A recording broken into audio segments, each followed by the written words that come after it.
Hello, today we will guide you through how to add a video widget to your Funnelish page. To begin, open Funnelish and go to the Get Started page. This is where you can choose a starting point for your funnel, and it's the easiest place to begin if you want to quickly set up a page and customize it with your own content. Once you're there, take a moment to look through the available options on the screen so you can locate the template area comfortably. Next, click on the sample template.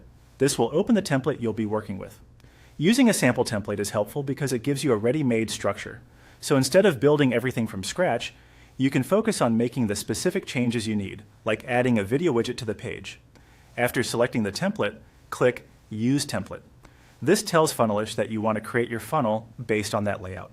Depending on your connection speed, it may take a brief moment to load. So just wait for the next screen to appear before continuing. Once the template has loaded, click on Landing Page. This will take you to the page within the funnel where you'll be making your edits. Since video content is often placed on the main landing page to capture attention right away, this is usually the correct section to open. From there, click Edit.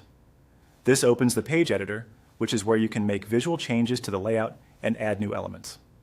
If this is your first time in the editor, don't worry.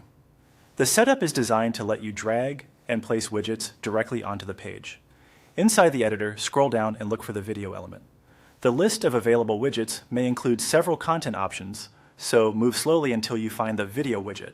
It's a good idea to make sure you're selecting the correct item before dragging it over, especially if there are similar media or content blocks nearby. Finally, drag and drop the video widget onto the form area on the page. Place it where you want the video to appear, and make sure it aligns well with the rest of your layout. Positioning matters here because a well-placed video can improve how visitors engage with your page and make the content easier to follow.